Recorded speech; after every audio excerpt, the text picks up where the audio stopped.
Assalamualaikum warahmatullahi wabarakatuh. Halo teman-teman, kembali lagi dengan saya Fani Diani. Di sini saya akan menjelaskan materi bab ke-12 yaitu VPN Tunneling.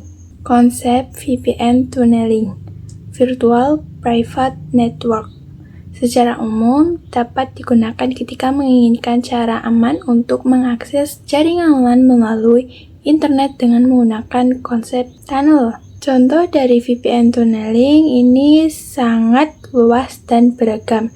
Kita bisa ambil contoh sederhananya ketika terdapat satu perusahaan di Jakarta yang ingin terhubung ke cabangnya yang berada di Semarang dengan bisa mengakses jaringan LAN yang dimilikinya secara aman.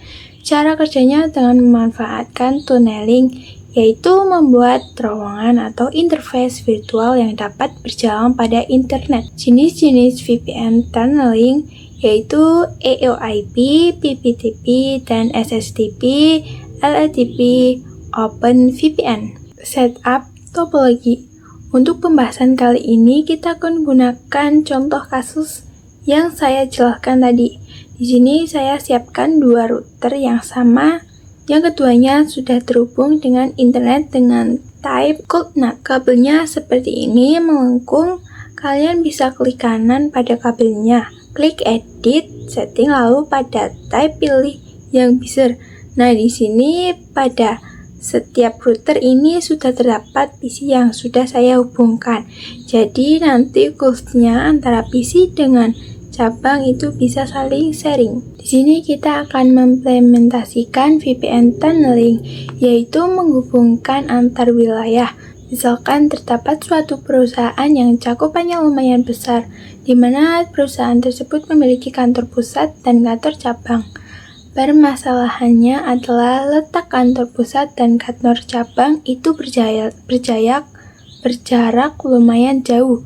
Nah, antara jaringan yang ada di kantor pusat dan di kantor cabang itu saling berkomunikasi. Di sini untuk topologi untuk ISP-nya saya menggunakan ColdNAT. Dan di sini router 1 dan 2 sudah terkoneksi dengan internet. Dan untuk VPN 1 sudah dihubungkan ke mikrotik pusat dan router 1. Dan VPC 2 ke mikrotik cabang. Di sini saya sudah setting hostname dan IP-nya secara statik. Selanjutnya kalian bisa ping 88. EOIP konfigurasi. Sebelumnya sudah saya jelaskan jenis VPN tunneling. Maka sekarang kita akan coba salah satunya, yaitu yang EOIP. Jadi jika perusahaannya tunneling menggunakan yang EOIP, maka antara lokal yang ada di kantor pusat dan yang ada di kantor cabang itu harus dalam satu network. Kepanjangan dari EOIP yaitu Ethernet over IP, yang merupakan protokol pada mikrotik router OS yang berfaedah untuk membangun sebuah network tunnel, antara lain dengan pusat menggunakan interface tunnel. Langsung saja kita konfigurasikan EOIP pada router kita. Di sini saya berada di router pusat. Kita ke menu interface. Kemudian di sini kita klik plus. Kita pilih EOIP tunnel. Kemudian pada name kita definisikan, misalkan EOIP tunnel script to cabang. Lalu pada remote address kita isikan IP statik dari cabang. Tapi kalau pada lapangan yang kita isikan di sini harusnya IP public ya. Di sini IP statik dari cabang adalah 10.10. Kemudian pada tunnelnya di sini misalkan kita isikan 100. Nah, ini harus sama dengan yang di cabang juga ya. Di sini kita apply dan OK. Kemudian kita lakukan juga pada router cabang. Untuk name-nya di sini itu pusat. Lalu pada remote address berarti di sini kita isikan IP statik dari router pusat. Kemudian tunnel ID-nya tadi adalah 100. Kemudian klik apply dan OK. Di sini statusnya sudah running ya. Selanjutnya kita akan hubungkan antar kliennya. Nah, untuk mengkoneksi kedua perangkat, kita bisa menggunakan fitur bridge. pada router pusat. Kita setting bridge plus bagian nama isikan misalkan bridge for AOIP. Apply. Port interface Ether 2 dan tunnel.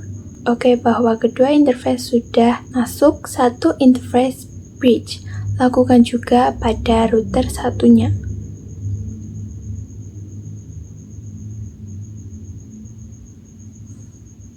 Di sini pada VPC 1 akan menggunakan IP 192.168.1.6/24. VPC 2 1.7. Jika sudah, kita bisa tes ping dari cabang pusat. Menghubungkan antar klien, kita akan setting IP address gateway-nya pada interface bridge. Langsung saja ke router pusat, IP address plus masukkan IP gateway, misalkan 192.168.1.1 interface bridge, ke menu firewall NAT plus change CRC NAT out interface yang arah ke internet yaitu Ether 1. Action masquerade. Bukan hal yang sama pada router cabang untuk IP-nya 1.2.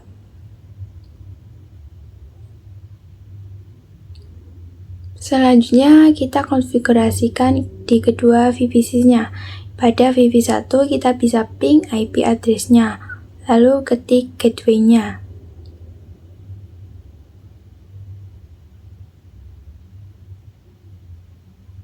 Lalu kita bisa ping ke internet. Lakukan hal yang sama pada VPC 2.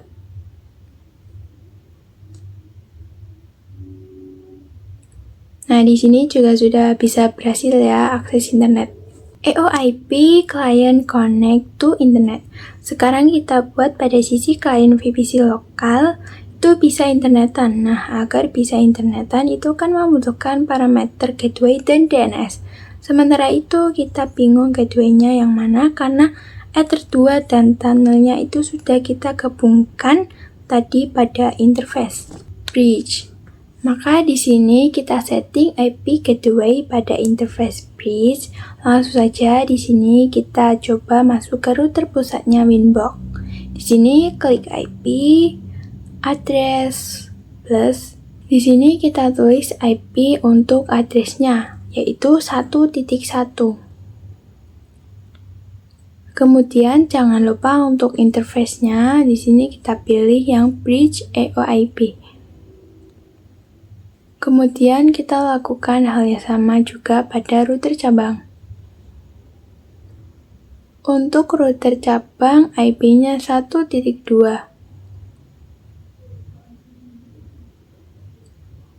Interface-nya bridge. Kemudian kita setting parameter yang dibutuhkan pada PC-nya. Di sini kita ke terminal VPC 1. Di sini kita konfigurasi gateway-nya. Gateway-nya adalah, kemudian kita setting DNS-nya, IP DNS 88. Kita uji ping google.com. Kemudian kalian lakukan hal yang sama pada router cabang agar VPC 2 itu bisa internetan. PPP Point-to-Point Protocol. Point-to-Point Protocol digunakan untuk membangun tunnel koneksi langsung antara dua lokasi yang berbeda melalui internet. PPP dapat menyediakan autentikasi, koneksi, enkripsi, dan kompresi. Router OS mendukung berbagai tunnel PPP seperti PPPoE, SSTP, LLTP, PPTP, dan lain-lain. Kali ini kita akan lakukan konfigurasi PPTP, yaitu apabila antara klien cabang dengan pusat itu memiliki network yang berbeda. Jadi pada PPTP ini itu bekerjanya untuk layaknya klien dan juga server. Untuk topologi kita jadikan router pusatnya itu sebagai server dan router tunnel sebagai klien. Nah, nanti kita akan lakukan addressing pada router yang mengarah ke klien. Langsung saja di sini kita buka Winbox router pusatnya. Selanjutnya pada router pusat kita konfigurasikan PPTP servernya. Di sini kita klik PPP, PPTP server, checklist enable-nya. Sekarang kita jadikan router cabang sebagai klien. Ketika ingin terhubung ke PPTP tunnel, kita akan menggunakan username dan juga password. Di sini kita buat pada menu secret plus name-nya misalkan PPTP Srivani. Passwordnya adalah 123 saja biar mudah. Pada service di sini kita pilih yang PPTP. Kemudian di sini terdapat opsi local address yang mana pada bagian ini itu kita isi IP interface tunnelnya. Kalau yang lokal itu berarti IP tunnel dari sisi server, dan kalau remote address itu berarti IP tunnel dari sisi klien. Nah, untuk IP-nya ini kita bisa definisikan langsung. Di sini misal untuk yang lokal di sini kita isikan IP-nya adalah 10.10.10.1. Kemudian yang remote itu isikan IP-nya adalah 10.2. Ya, maka IP interface tunnel pada klien ini adalah yang sudah kita definisikan ini. Kita play dan off. Selanjutnya kita konfigurasikan PPTP klien pada cabangnya. Di sini kita ke router cabang, klik PPTP plus kita pilih yang PPTP klien. Kemudian kita ke dial out pada opsi connect to. Di sini ini maksudnya itu kita mendefinisikan mau kemana. Karena kita mau ke router pusat, di sini kita isikan IP static dari router pusat berarti 10.137. Kemudian untuk username-nya usernya tadi adalah PPTP Srivani dan untuk passwordnya 123. Selanjutnya kita akan melakukan static routing agar klien itu dapat saling berkomunikasi. Di sini saya coba lakukan melalui CLI pada router pusat. Di sini kita ke IP route @tst address sama dengan 192.168.2.0 dari klien ya. Lalu gateway sama dengan IP tunnelnya router cabang yaitu 10.2. Di sini ada ya AS 2.0. Kemudian kita lakukan juga pada router cabang. Di sini saya lewat GUI, kita ke IP route. Kita isikan DSD address-nya 192.168.1.0/24. Gateway-nya adalah IP tunnel dari router pusat yaitu 10.1. Sekarang kita coba ya ping dari VPC 1 ke VPC 2. LLDP, konsep dan setup topologi. Salah satu service VPN yang terdapat di MikroTik adalah LLDP, Layer 2 Tunneling Protocol, di mana LLDP ini merupakan pengembangan dari PPTP ditambah L2 Network Security Protocol dari enskripsi yang digunakan untuk autentikasi, sama dengan PPTP. Akan tetapi untuk melakukan komunikasi, LLDP menggunakan UDP port 1701. Biasanya untuk keamanan yang lebih baik, LLDP dikombinasikan dengan IPsec. Jadi menjadi LLDP atau IPsec. Langsung saja kita praktekkan. Kemudian kita ke PPP. Interface LLDP server, checklist enable-nya, use IPsec, yes. Ini isikan IP secret. Kemudian kita tambahkan username dan juga password agar saat klien ingin connect ini itu bisa masukkan username dan juga passwordnya. Seperti sebelumnya ya, di sini kita konfigurasi pada secret. Kita klik plus. Namanya bebas ya. Di sini saya pakai LLDP Srivani. Kemudian passwordnya 192 saja. Service-nya LLDP profile default, encryption, local address kita isi misalkan 172.16.1.1. Kemudian berarti remote address berarti 1.2. Selanjutnya kita konfigurasi LLDP klien pada cabangnya. Kita ke PPTP plus pilih PC client. Di sini kita alternate, all out, connect to IP router pusat, usernya LTP Srivani, passwordnya 123, use IPsec kita checklist, IPsec secret kita tulis.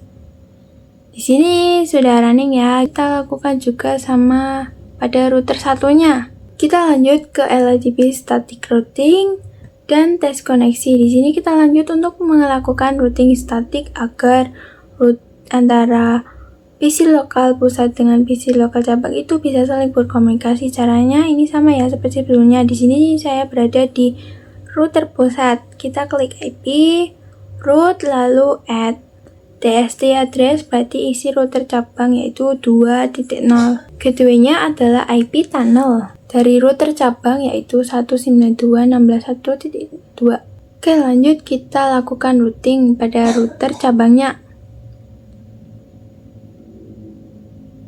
Di sini berarti 1.0. Gateway-nya berarti adalah IP tunnel router pusat 1.1. Kemudian jika sudah, kita bisa tes ping antara PC, ping VPC1 dan VPC2. Nah, di sini berhasil ya PPPoE konsep. PPP Point to Point Protocol over Ethernet merupakan jenis protokol tunnel layer 2 yang digunakan untuk mengontrol akses ke jaringan. Salah satu jenis protokol tunnel yang banyak digunakan di ISP karena dapat dengan mudah melakukan manajemen banyak klien tanpa menggunakan IP publik. PPPoE hanya bekerja pada satu jaringan, Lone Broadcast Protocol. Nah, di sini kalian hapus PVC-nya, kemudian kalian ganti namanya yang router pusat menjadi router ISP dan router cabang menjadi router FANI. Kemudian kalian hubungkan juga kabelnya. Kita hapus konfigurasi yang pernah ada sebelumnya. Kita bisa langsung enable ROMON-nya karena router FANI itu menyambung ke router ISP. Kita connect-kan ROMON-nya. Di sini tool ROMON enable sama dengan yes. Kita lakukan juga pada router cabang. Kemudian kalian connect-kan router FANI via router ISP. Di sini saya sudah connect ke Winbox. ISP-nya di sini kita klik PPPP. Klik PPPoE server plus. Nah, kemudian di sini untuk server name, misalkan di sini saya mau server PPPoE FANI. Interface kita pilih yang mengarah ke router FANI yaitu Ether 2. Kemudian jika sudah apply dan off. Kemudian kita buatkan autentikasi username dan juga password untuk router FANI ketika dia ingin terkonek dengan router ISP. Di sini masih sama seperti sebelumnya. Name-nya bebas, PPPoE FANI, passwordnya 123. Service-nya di sini kita pilih PPPoE. Lalu pada lokal dan remote address ini sudah saya jelaskan sebelumnya ya. Jadi untuk lokal di sini kita isikan misal 192.168. Remote misalkan 1.2. Selanjutnya kita konfigurasi dan PPPoE client-nya. Di sini kita klik PPP plus PPPoE client dial out untuk usernya adalah PPPoE FANI. Untuk password 123. Lalu pada bagian add default route dan use port DNS checklist agar router FANI bisa otomatis langsung internetan. Di sini kita tunggu sampai ada tulisan running. Kemudian tes koneksi, kita tes koneksi new terminal ping dari router FANI. Oke, di sini berhasil ya. PPPoE share internet connection this customer. Di sini saat saya ping 88 ini berhasil ya, tapi kalau saya coba pada klien VPC-nya itu masih belum bisa. Maka kita belum konfigurasi gateway. Di sini sekarang kita coba sharing internetnya. Kita akan gunakan bridge agar menjadi satu interface.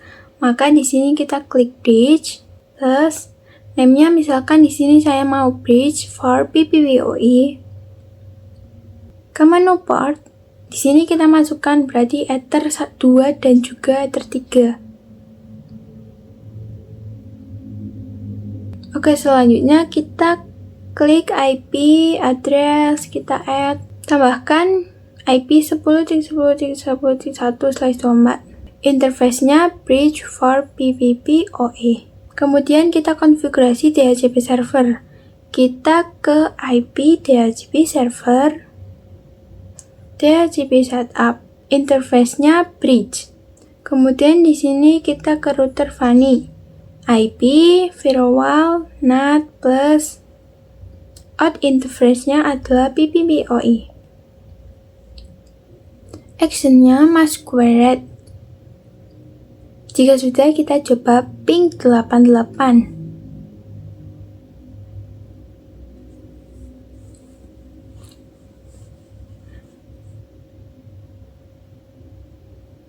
PPPoE limits bandwidth pada PPPoE. Jadi ini adalah satu fitur yang tersedia pada PPPoE. Jadi kita itu bisa melimitasi bandwidth pada router customer, sehingga jaringan yang berbeda di naungan router customer itu bisa saling menggunakan bandwidth yang ditentukan. Kita konfigurasikan di sini, kalian klik PPPP. Pada konfigurasi sebelumnya kita double klik. Di sini ia profilnya menggunakan default. Kemudian kita bisa keluar dulu. Kemudian ke menu profile, double klik profile yang default. Limits. Di sini terdapat kolom rate limit. Pada informasi rate limit ini kita bisa lakukan limitasi.